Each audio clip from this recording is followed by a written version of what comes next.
예도는 존재의 숲에 있습니다. 지금부터 니체 단편 강좌 하나 열겠습니다.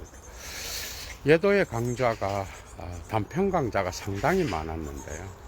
얼마 전에 거기서 하이데거 단편 강좌 11개랑 니체 단편 강좌 20몇 개를 빼냈는데, 많은 사람들이 예도가 니체 전공자니까 아무래도 니체 강좌를 많이 들어요. 그래서 이게 한 2주 만에 벌써 조회수가 장난이 아니고 시간으로 따지면 계산하기가 어려울 정도로 어쨌든 예도TV의 현 단계에서 상당히 많은 분들이 니체의 이 단편 강좌를 좋아하는 것 같아요. 특히 니체 단편 강좌는 예도가 이미 시작한 니체 1차 자료 강좌, 그죠? 독일어를 직접 읽으면서 라틴어와 그리스어를 파헤치고, 그죠? 거기에서 예도의 철학소를 설명하는 그런 코멘타리가 붙고, 그 1차 자료에서 선악의 저편과 도덕의 계보화, 이게 진행 중에 있죠, 그죠? 그 다음에 포스트 모더니즘의 선언문으로 간주되는 니체의 73년도 습작이죠, 그죠? 그러니까 도덕 외적 의미에서의 진실과 거짓, 이건 이미 끝내놨습니다. 그러니까 이런 1차 자료 강좌를 듣다가 이제 이런 단편 강좌를 들으면 뭔가 하나로 마무리되는 듯한 그런 게 있어서 많은 사람들이 좋아하는 것 같은데요. 언젠가 예도가 이 세 개의 작품 외에도 니체 전집을 1차 자료를 함께 읽어 나갈 것을 약속드립니다, 여러분. 그래서 오늘은 아주 재미있는 니체 단편 강좌 하나를 들고 나왔는데, 좋아요 잊지 마시고요. 이런 클래스의 강좌를 여러분들이 대학에서도 듣고 유료 강좌도 듣잖아, 그죠? 여러분들이 클래스를 아실 거라고. 그런데 한두 개의 강좌가 아니라 수백 개의 강좌를 들으면서도 구독도 안 하고 자발적 수업료는커녕 뒤에서 침묵하면서 비겁하게 듣는 자들도 있어. 저는 뭐 상관없습니다. 그러나 여건이 되시는 아주 소수의 예도의 친구들이 또한 예도를 성원해 주고요. 여건이 되시는 분들은 꼭 자발적 수업료 보내주셔요. 클래스를 아시는 분들 특히. 자, 오늘은 비극의 탄생을 준비했습니다, 여러분. 비극의 탄생. 여러분, 이 강좌를 예도가 늦게 하게 된 것은 사실 철학에서, 그죠? 특히 포스트 모더니즘에서 중요한 작품이 선악의 저편, 도덕의 계보, 도덕 외적 의미에서의 진실과 거짓, 이런 작품들이야, 사실은, 여러분. 그래서 예도가 거기로부터 손을 대다가 드디어 이제 니체의 초기 작품을 손을 대는데요. 여러분들이 아시다시피 예도의 선생은 세계적인 니체 전문가고요. 그 다음에 여기에 대한 코멘타로도 썼는데, 이게 이제 지금도 계속 집필하고 있죠. 예도는 요걸 참조하기보다는 또한 예도 자신만의 독법을 갖고, 특히 서구 철학 전통 안에서 해석된, 그리고 니체가 또한 그 전통 안에서 비판적으로 고찰할 때, 그죠? 예를 들면 칸트나 플라톤을 손을 댄다 그러면 예도는 또 그쪽에서 1차 자료를 읽었잖아. 그래서 양역학적으로, 그죠? 상호 비판적으로 텍스트를 바라보는 그런 관점이 예도 강좌의 특징입니다. 여러분들 요 강좌에서도 여러분들이 예도만의, 그죠? 클래스를 느끼실 수 있을 거예요. 1971년 2년도에 마침내 니체는 비극의 탄생을 출간합니다. 69년도 25살의 나이에 바젤 대학의 임시교수로 갔다가 70년도 26이죠, 그죠? 26세 바젤 대학의 정교수가 돼. 이것은 독일의 고전 문헌학 교수였던 자기 선생님 리첼의 어떤 추천도 있었고요. 여러 가지 어떤 그러한 좋은 기회가 있어서 교수가 되었는데, 이 교수 자리도 니체에게는 만족스럽지 않았어요. 그죠?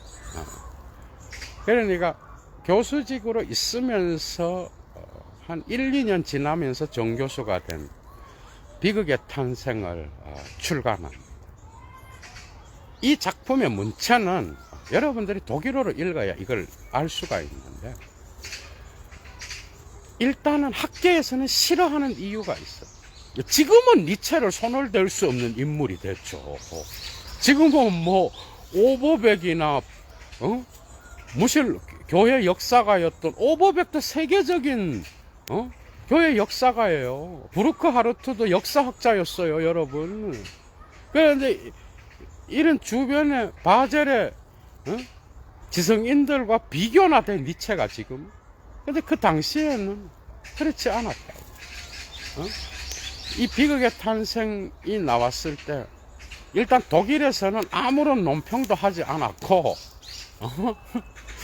이제 스위스나 그 주변에서 이제 논평이 혹평이 막 나타나기 시작했어요, 그죠? 그런데 뭔가 위험한 책, 그 다음에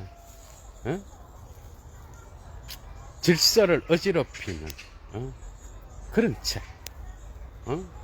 고전 문헌학의 연구소로 보기에는 뭔가 불편한 책, 혹평이 이어졌고요. 그래서 이 작품은 초기부터 니체를 그죠? 그렇게 좋은 상황으로 갖고 가지 않았어요. 심지어 이 작품 때문에 바젤 대학으로부터 물론 79년도 그렇게 교수직에 어떤 그 한 10년이 덜 돼가 거의 9년쯤 돼 갖고 임시교수로 치면 거의 10년 됐죠. 니체가 몸이 안 좋아져서 사임하게 되는데 스스로 어쨌든 교수직을 절단낼 수 있는 그런 작품이 비극의 탄생이었어요. 그 이유는 그 당시에 지금도 그래요. 학술적으로 글을 써야 되는데 물론 이 작품 안은 논술적이고 서술적인 학술적인 문체가 나타나. 그런데 여기 이 초기 작품부터 니체는 에피소드와 비유를 막 갖다 써요. 막 날아가는 거죠. 뭔가 질서를 어지럽히는 그런 문체가 막 나타나요. 이 초기 작품부터. 불편하지, 학계에서 볼 때. 그러니까 지금은 니체가 비교할 수 없는 그러한 포스트 모더니즘의 아버지로서 니체 이후에는 문학이든 철학이든 예술이든 니체가 없이는, 그죠? 니체를 언급하지 않고는 담론이 형성되지 않을 정도의 인물이 됐어, 지금은. 이해가 돼요? 지금은 그런 위치라고. 근데 그 당시에는, 뭔가 학계로부터 엄청난 비난을 받았어. 위험한, 불편한 책. 교수로서, 고전 문헌학 교수로서 집필하기에는 뭔가, 자유로운, 자유정신의 책이었겠죠. 그죠? 그거는 문체에, 일단은 문체적으로 볼 때, 니체의 글쓰기는 상당히 자유롭고, 정말 탁월합니다, 여러분. 상당히 해체적이고요. 데리다의 글쓰기가 니체를 흉내냈는데, 어찌되었건 그 문체로 들어가게 되면, 데리다도 학계에서는 별로 좋아하지 않는 그런 철학자였잖아요. 그죠? 내 직접 비교하는 거는 좀 웃기는 건데 어찌되었건 그런 작품이 바로 비극의 탄생이었다. 이것의 전체적인 제목은 이겁니다. Die Geburt der Tragödie aus dem Geiste der Musik. 길죠. 음악의 정신으로부터 비극의 탄생. 이런 제목. 그러니까 여러분들이 이 작품을 읽을 때에 니체의 작품이 어려운 이유가 뭔지 알아요? 일단 주제가 그죠? 하나로 이렇게 쫙 나가는 게 아니야. 이것도 디오니소스와 아폴론, 주신, 바쿠스 축제의 술의 신이죠. 그죠? 주신인 디오니소스와 그 다음에 태양의 신, 그죠? 태양의 신인 아폴론 양쪽을 그죠? 나누면서 균형을 잡고 대립시키고 긴장을 만드는 요런 쪽으로 계속 읽어 나가면 뭔가 혼돈이 와. 니체 그릴기가 그래서 어려워. 마치 대립시키는 것 같다가도 아폴론이 없으면 고전의 비극이 탄생되지 않는 것처럼 글을 쓰다가 어느 순간에 디오니소스 쪽으로 그죠? 힘이 장악돼서 아폴로는 마치 디오니소스의 파생물인 것처럼 글쓰기가 막 나가. 이해가 돼요? 그런데 또 어느 지점에서는 아폴론적인 것이 없으면 디오니소스 역시도 비극을 탄생시킬 수 없는 것처럼 글쓰기가 이어진다고. 그러니까 균형이냐 장악이냐. 그러니까 두 개의 변증법적 긴장으로만 이 책이 계속 나가는 게 아니라고. 어느 순간에는 디오니소스가 아폴론을 제압하고 그죠? 장악하는 힘으로써 다가오는 경우가 있다고. 그게 이런 게 어려운 거라고, 여러분. 그러니까 하나의 뭔가 읽어가는데 기본적인 지식도 갖고 있고 뭔가 1차 자료를 갖고 읽어 나가는데 뭔가 니체는 시원하게 들어오지가 않는 거야. 1차 자료를 읽으면. 여러분들이 이런 강좌를 어디서 듣겠어? 그죠? 안 들어오는 거, 이유가 그런 거예요. 이 작품에서도 그런 거예요, 여러분. 이 작품에서. 이 작품도, 디오니소스적인 요소와 아폴론적인 요소의 균형으로부터, 그죠?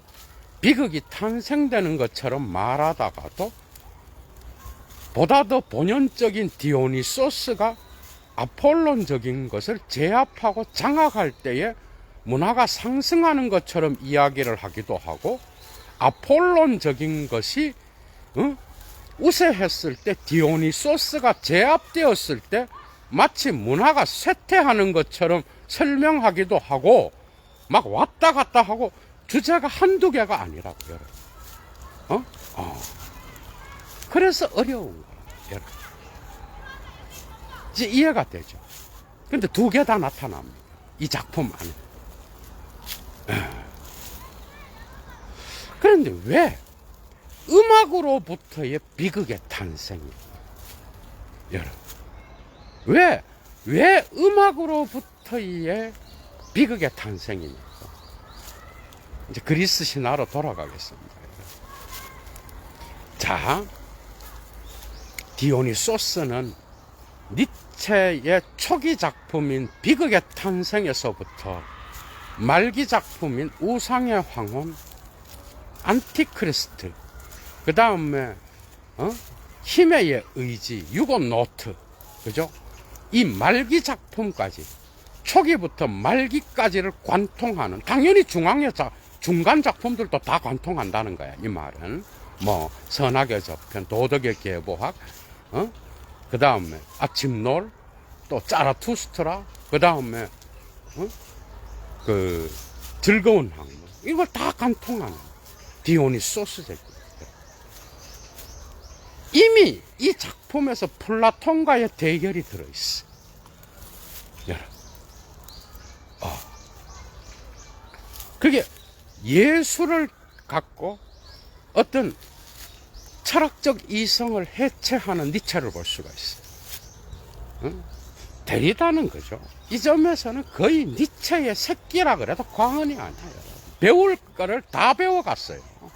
물론 그는 또 다른 이야기를 뭐 유대 전통도 이야기하고 또 다른 이야기를 하지만은 거기에 해체 방법은 이미 니체의 초기 작품부터 들어있는. 디오니소스는 그리스 신화에서 주신입니다. 술의 신이에요. 그런데 디오니소스는 항상 혼자 다니지 않아. 그가 숲속을 거닐 때에 하나의 무리를 데리고 다녀. 여러분, 한 무리를 딱 데리고 다닌단 말이야. 그런데 그 무리가 이제 디오니소스가 이제 술에 취하여 황홀경에 빠질 때에 노래를 불러준단 말이에요. 이해가 돼요? 그 무리가 바로 사티로스의 무리들이야. 그러니까 반인 반수, 그게 반은 인간이고 반은 괴물인 이 사티로스의 무리들이 바로 디오니소스의 황홀경을 도와주는 합창을 하는 무리라 이 말이에요. 이 합창이 중요한 거예요. 이해가 돼? 그러니까 음악으로부터 비극이 탄생되는 거예요. 그런데 왜 비극의 개념을 여러분들이 알아요? 호메로스로부터, 그죠? 아이스킬로스, 소포클레스, 그 다음에 에우리피데스, 이솝 우화로 연결되는 서구 문학 전통에서, 그죠? 비극이 왜 나타날까요? 비극은 사실은 인간의 본연의 모습이에요. 여러분들은 희극을 좋아할지 모르지만 사실은 비극이 빠져버리면 인생의 깊이가 사라져버려요. 비극을 보고 희극적으로 웃을 수 있는 것은 있을지 몰라도 비극이 삭제된 인생은 하나도 없습니다. 그럼 뭔가 자본주의가 길들여 놓은 인간을 거세한 모습으로서의 뭔가 멍청이 자본주의 인간은 비극을 모를 수도 있어요. 그러니까 인간은 다 비극을 갖고 있어. 부자든 가난하든 사랑의 아픔을 겪고. 왜 그런지 알아요? 인간은 덧없는 존재예요. 죽을 수밖에 없고. 그 다음에 자기 주관에 의하여 자기 삶을 주체적으로 영위하기가, 주체적 인간이 되라는 새끼도 못 삽니다. 그렇게. 이해가 돼요? 인생이 그렇게 만만한지 알아? 외부적 조건에 의하여. 자기 마음대로 되지 않아. 여러분들 인생이 여러분들 마음대로 돼요? 여러분들이 자본주의에서 높은 지위를 갖고 있나요? 여러분들이 행복합니까? 또 다른 이야기예요. 여러분들이 원하는 대로 삶이 그렇게 영위가 돼요. 삶의 움직임에 의하여 인간은 그죠. 비극에 빠질 수밖에 없어요. 인간은 이미 신이 아니라 유한한 존재로서 죽을 수밖에 없는 존재. 덧없음의 존재라고. 언젠가 있다가 그죠. 사라질 수밖에 없는 그런 존재라고. 그것만 있어요. 삶의 부침에 의하여 만인에 대한 만인의 투쟁. 호메로스 이야기에서 그죠. 전쟁과 사랑과 강간과 그죠. 그 다음에 또 싸움, 질투 이런 거 빼면요 거의 이야기가 없다니까. 호메로스에서도 여러분. 고대 그리스의 신화도 그래. 신화도 질투와 사랑과 그 다음에 싸움과 또 이런 게 바로 인간의 본능적인 모습이란 유한한 인간의 덧없음, 여기로부터 오는 비극은 필연적인 인간의 그죠 모습이라. 그러니까 디오니소스가 사티로스의 무리들이 합창을 부르면서 황홀경에 빠질 때는 뭐야? 이런 인간의 덧없음을 망각한 상태. 이해가 돼? 그러니까 디오니소스는 하나됨을 나타내요. 이런 덧없음에도 불구하고 인간은 자기 자신의 덧없음에 대한 깨달음을 그죠? 잊어버리기 위하여 이걸 딱 깨닫는 순간 이 하나됨은 뒤로 물러나버려. 그게 아폴론적인 것이 나타나게 되면 디오니소스적인 통일성은 사라져버려. 그게 디오니소스적 통일성은 춤추는 거야. 여러분 음악을 들을 때를 생각하면 돼. 음악을 들을 때 여러분들은 음악과 하나가 되죠. 여러분들은 일상을 벗어나버려. 그죠? 음악과 하나가 되어 혼연일체가 되어서 의식의 세계를 벗어나버려. 그런데 음악이 끝나자마자 여러분들은 다시 의식의 세계로 돌아오. 맞죠? 그러니까 이런 혼연일체의 감정이 음악을 들을 때에 그 황홀경 도치의 경지가 그죠? 뭐야? 음악이 끝나는 순간 깨져버려. 현실로 돌아와버려. 아폴론적인 게 돼버려. 그런데 아폴론적인 것 역시도 이러한 음악적인 그러한 황홀경의 통일성을 자각하는 거지만은 아폴론적인 그러한 침묵 속에서 냉철하게 분할된 자기와 그 다음에 음악과 대지와의 합일로부터 자기 자신을 분리하는 이 자기의식, 이성적 의식, 그죠? 이게 이제 조형예술을 대표하는 거예요. 그런데 독특하게도 아폴론적인 거는 꿈을 옹호하는 거예요. 그리고 디오니소스적인 거는 도치와 황홀을 옹호하는 거예요. 그래서 도치와 황홀의 신인 디오니소스의 대표적인 예술 형태는 음악이에요. 그런데 아폴론적인 것의 예술 형태는 조형예술이에요. 여러분 조형예술이 뭔지 알죠? 회화, 그 다음에 또 조각, 건축, 공예 이런 것들이 다 전부 다가 조형예술이에요. 이게 이제 아폴론적인 것이 떠맡는 거예요. 그런데 아폴론적인 건 역시도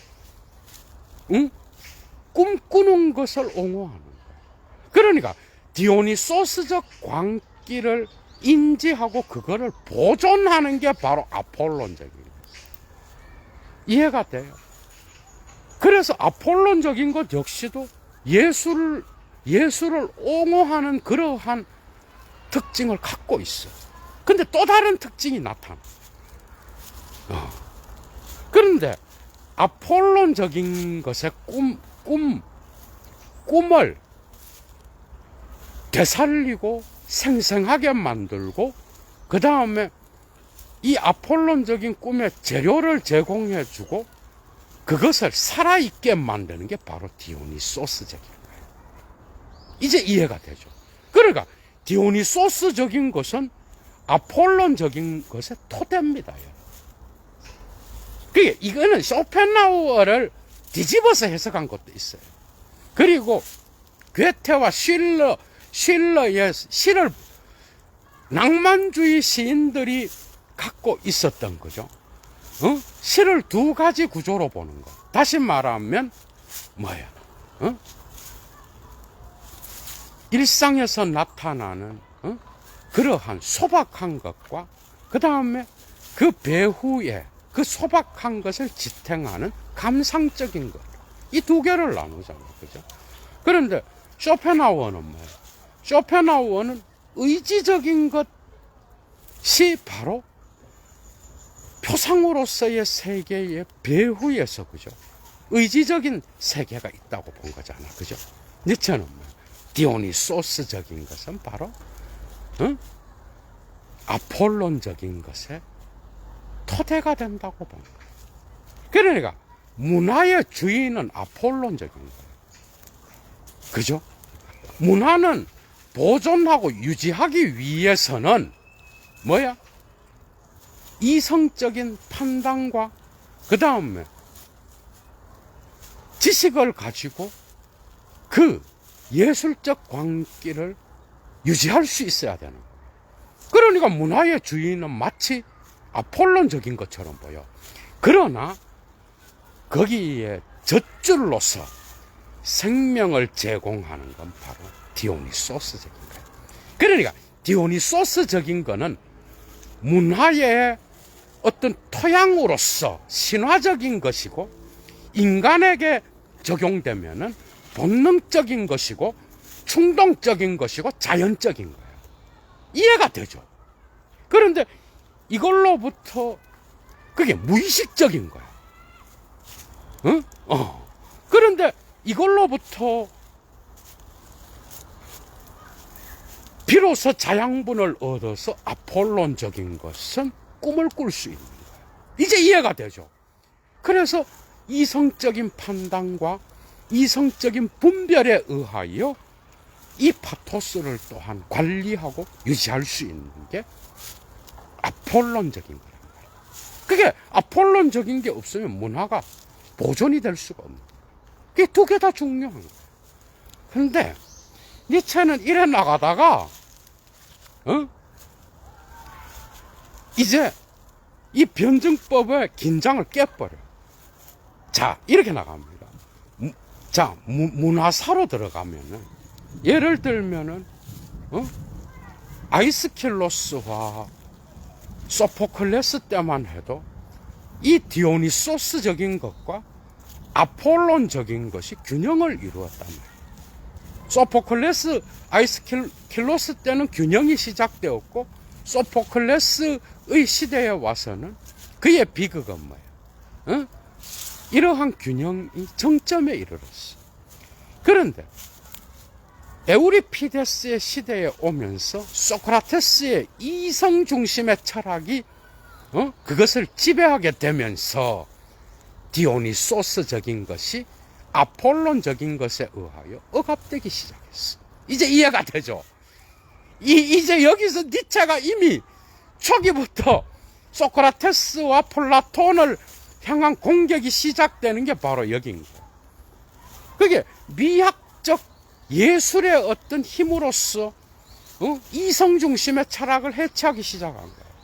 음악을 가지고 음악으로 탄생된 비극으로, 데리다적으로 보면 뭐예요? 문학적 글쓰기로, 그죠? 철학의 진리 담론을 해체하기 시작한 거예요. 포스트 모던에서는 문학적인 것과 철학적인 것이 막 뒤섞여 있어요, 여러분. 그죠? 공부하기가 상당히 방대해졌는데, 이게 니체로부터 시작된 거야, 이미. 그러니까, 에우리피데스로부터, 그죠? 이 디오니소스적인 게 제압되었고, 플라톤의 대화편과 이솝우화로 가게 되면은, 이러한 제압이 더욱 명료해져서 문화의 젖줄은 비로소 쇠퇴하기 시작했단 말이에요. 왜? 문화의 젖줄로서, 생명줄로서 기능했던 음악적인 것, 디오니소스적인 것, 본능적인 것, 신화적인 것, 충동적인 것, 자연적인 것이 제압되어서 이제 낙관주의적인 비극이 사라지고 낙관주의적인 그러한 뭐야? 편안한 그러한 삶이 시작되었단 말이야. 그런데 이런 낙관주의는 뭐예요? 생명이 없는 낙관주의.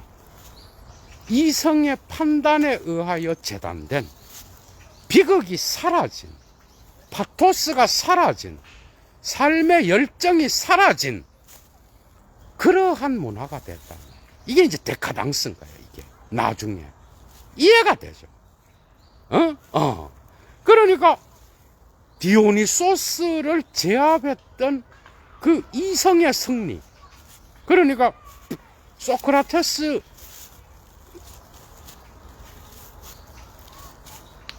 말하는 방식으로 대화편을 만들었던 플라톤의 대화편에 이르게 되면은 이러한 이성의 승리는 뭐야?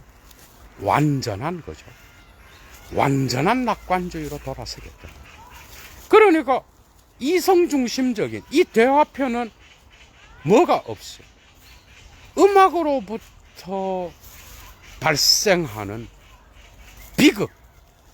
비극적 파토스, 그 다음에 인간의 문화의 젖줄로서 기능하는 그러한 생명력, 신화의 어떤 그런 힘이 사라지게 됐다, 이 말. 이제 이 부분을 이제 가다머가 또 진리와 그 여러분들이 공부를 해야 되는 거야, 이유가. 가다머가 요런 사유가 이제 반시대적 고찰의 니체의 역사관에서 나타났거든. 가다머가 이걸 진리와 방법 2부에서 까버려. 이 신화적인 것과 역사적인 걸 나눴다고. 근데 이제 미학적으로 보면 그건 또 달라지겠죠, 그죠? 그런데, 그게 신화적인 건 뭐예요? 바로 그 문화를 만들어내고 창조하는 그런 힘인 거야, 여러분. 그게 바로 무의식적인 충동과 본능적인 거야. 여러분들 봐봐. 음악을 들을 때에 파토스가 생기죠. 디오니소스가 춤을 칠 때는 뭐예요? 아직 아닌 거예요. 문화는 창조를 기다리는 아직 아님이에요. 노혼 니히트예요. 그런데 이게 제압되고 아폴론적인 게 승리를 하면은, 니히트 메얼, 더 이상 아님이라고 하는 이것이 나타나. 근데 여기에서는 이성주의가 판을 치는데, 이성주의가 판을 치는 시대에는 문화의 젖줄로서의 신화적인 디오니소스적인 힘이 파괴된 거야.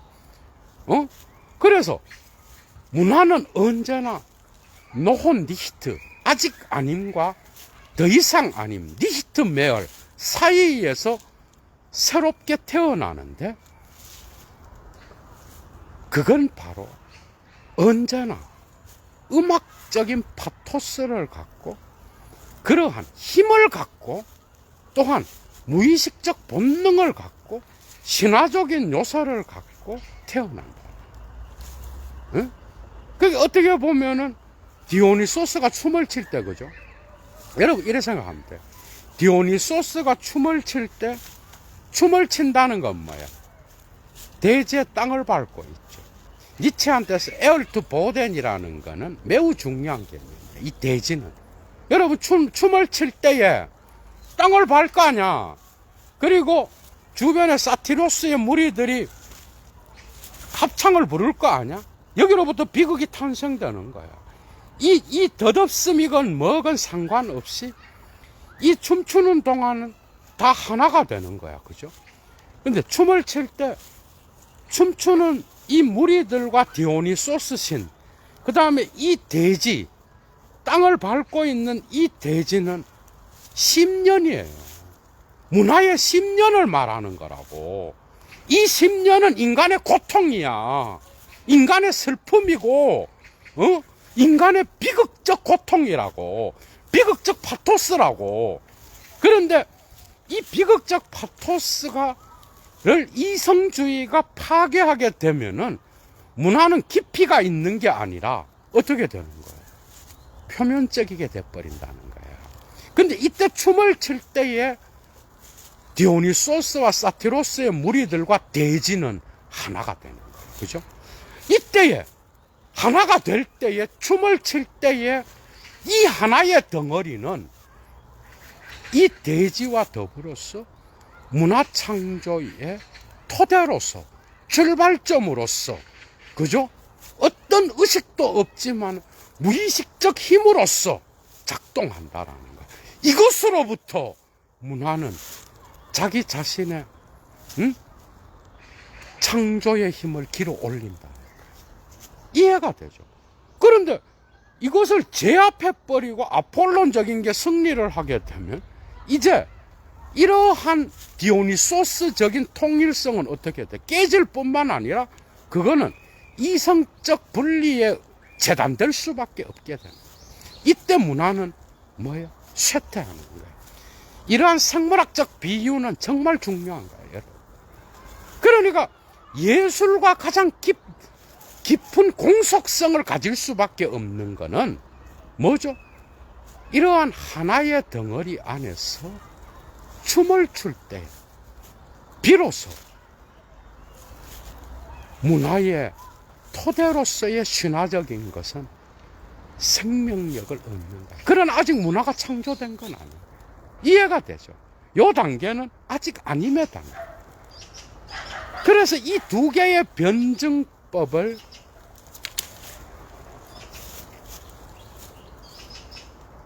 견뎌내고 거기로부터 문화가 창조되는데, 그거는 19세기 중반에 바로 니체 시대에 니체는 이 사명을 바그너에게 준다. 이해가 돼? 바그너에게 주는데 바그너가 그 역할을 떠맡지 않은 게 아니라 그것을 교묘하게 이용했기 때문에 니체는 바그너를 나중에 쳐버려요.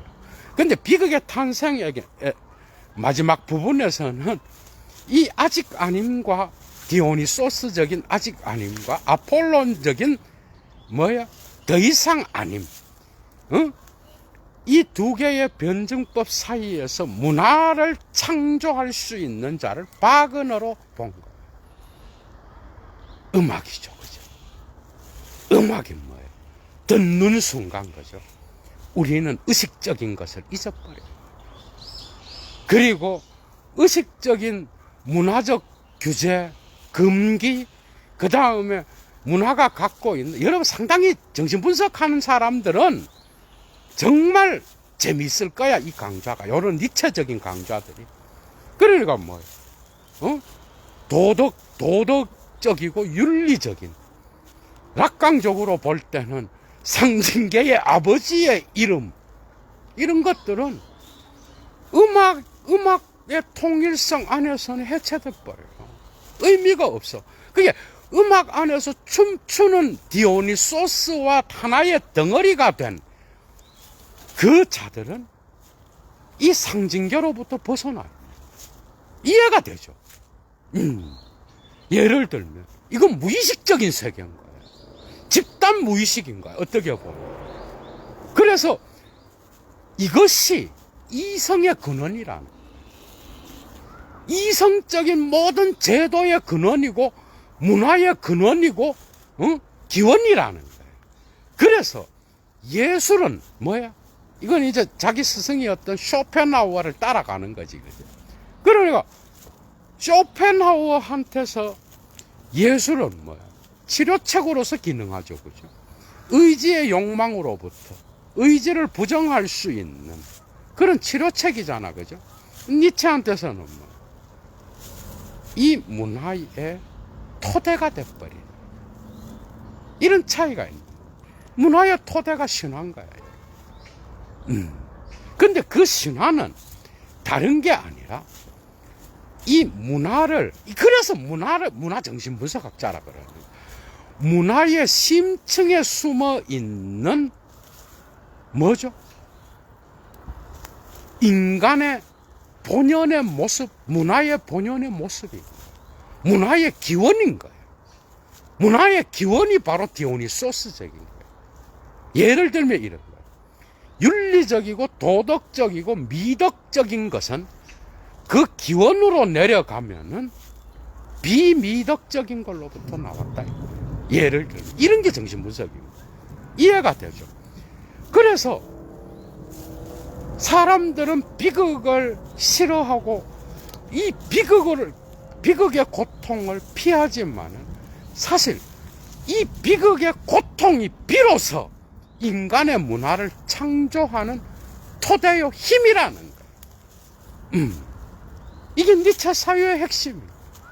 그러니까 디오니소스가 본능의 신이요, 황홀경의 신이요, 도치의 신이요, 그 다음에 무의식적인 어떤 힘의 충동의 신이라면 아폴론적인 것만, 의식적인, 이성적인, 그리고 문화를 주관하는 그러한 태양의 신이다 이 말.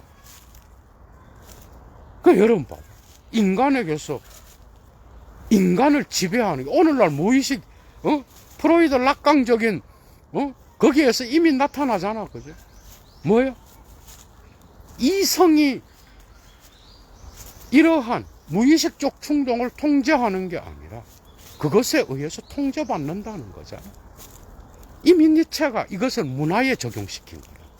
그게 문화 창조는 언제나 디오니소스적인, 그죠? 아직 아님이 있어야 된다. 이것으로부터 비로소 문화는 탄생될 수 있는 그러한 힘을 받는다는 거예요. 그런데 플라톤의 시대로 접어들어서 소크라테스의 이성주의적 담론은 뭐예요? 이런 문화를 천박하게 만들고 낙관주의적으로 만들고 인간에게서 절반을 빼버린 도덕주의적이고 덕스러운 그런 인간의 문화를 만들었다 이 말이에요. 마치 이건 좋게 들리죠 여러분. 락강이 에클이 마지막 부분에서 사드적인 것과 칸트의 윤리를 결합해서 비교하는 이유가 뭔지 알아요 여러분? 인간의 무의식적 본능과 충동을 거부하고, 그죠?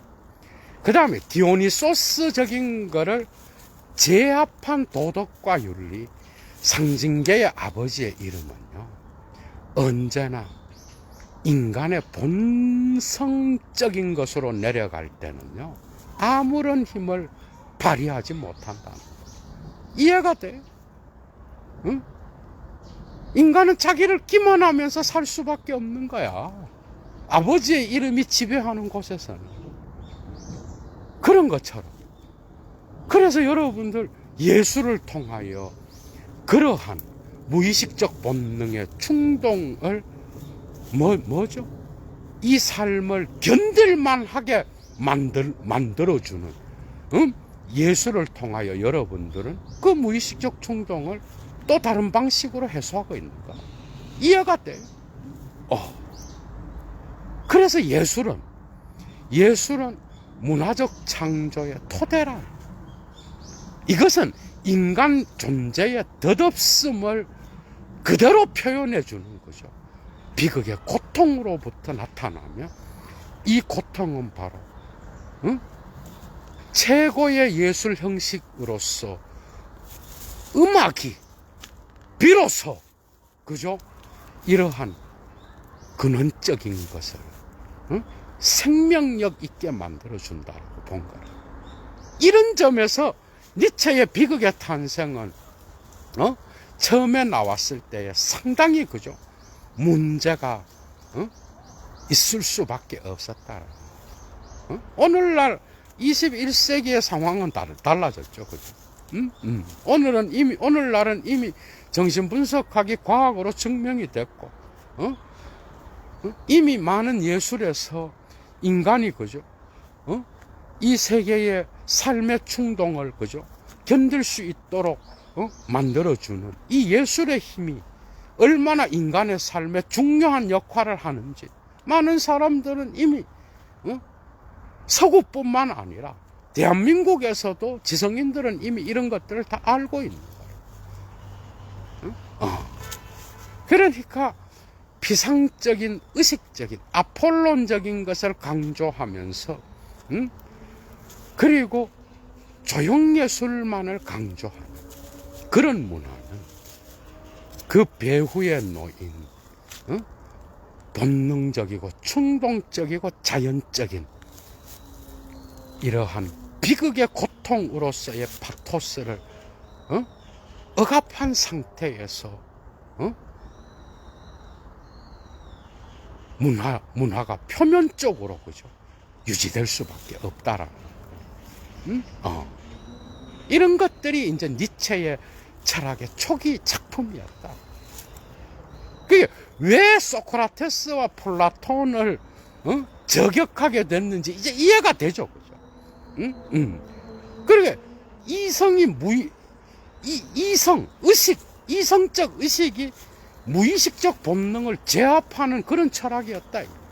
심지어 플라톤은 국가에서 예술가들을 감각적인 것과 인간의 어떤 그러한 도덕적인 윤리, 국가를 다스리는 그러한 규칙을 흐트러뜨린다고 예술가들을 추방해야 된다 그러잖아. 이미 거기서 나타나요, 여러분.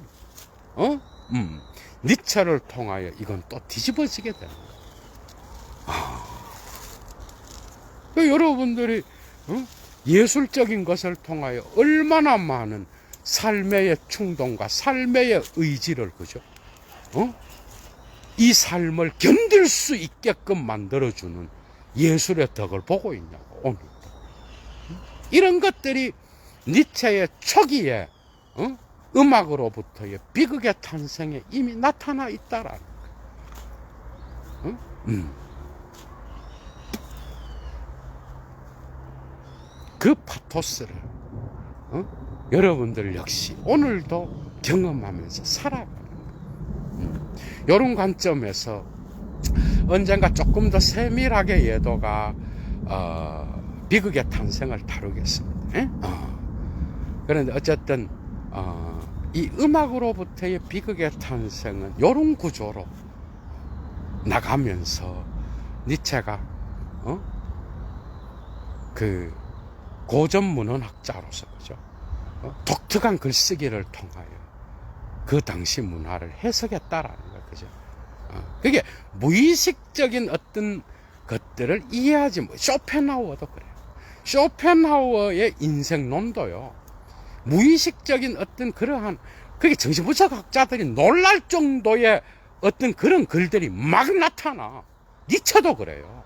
예도가 이미 1차 자료 강좌에서도 많이 보여주듯이 근데 요걸 빼버리면요 여러분들은 니체를 이해하기는커녕 표면도 이해 못한 거예요.